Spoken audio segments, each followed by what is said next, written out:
diplomacy, medical diplomacy, and muscle flexing failed, China has flashed a giant poverty card. As anti-China sentiments build up around the world and global leaders call for holding the Chinese Communist Party accountable for the coronavirus pandemic, China, sticking to its character, resorted to offense rather than defense. But after deploying an offensive approach, or what is popularly known as the wolf warrior diplomacy for months, Chinese politicians found that it is not working in their favor and it is in fact backfiring. In the last few days, a coalition of democratic countries has been projected to build a new global order, and China, being an authoritarian, non-democratic communist country, is obviously not a party to the new grouping, be it the proposed G10 or the D10. Countries around the world no longer want to give benefits of a developing country to China, as it flexes its muscles in smaller countries using its economic prowess. In April this year, Trump said, China has unbelievably taken advantage of us and other countries. For instance, they are considered a developing nation. I said, well, then make us a developing nation too. It is evident that wolf warrior diplomacy has failed and it has rather harmed Chinese interests. Many political commentators and old school Communist Party veterans who played a key role in the peaceful rise of China are now questioning the new approach by the Xi Jinping government. Therefore, the Communist government seems to have deployed Premier Li Keqiang, the second most powerful official in China after Xi Jinping, to engage in some damage control and protect Chinese interests through the old approach. In a press conference last week, in a rare show, Li played the poverty card. He said, the average per capita annual income in China is 30,000 yuan. That is 4193 US dollars. But there are over 600 million people whose monthly income is barely 1,000 yuan, which is USD 140. Not enough to rent a room in the Chinese cities.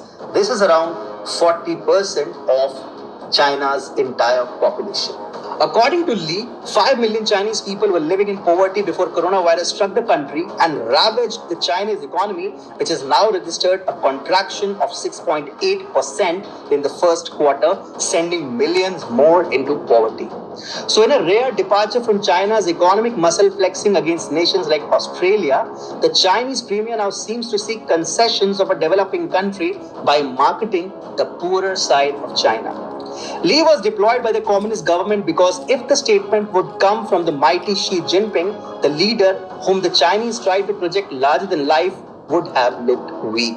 Therefore, after the failure of Xi Jinping's bad cop strategy, Li is playing good cop and trying to convince the world that China is still a poor country and seeks a peaceful rise to lift millions of people out of poverty.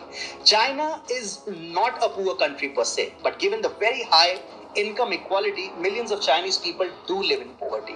As per a paper published by the London School of Economics, the top 1% account for more than 40% of the total wealth in China, which is one of the highest in the world. And income inequality has started rising since Xi Jinping came to power in late 2012. China, despite being the second largest economy in the world with a GDP of $14 trillion in 2019, is home to one of the largest number of poor people in the world. The share of the top 1% in the total wealth of the nation has consistently risen ever since the country implemented economic reforms in 1978. Meanwhile, the share of the bottom 50% has come down from 28% to 14%.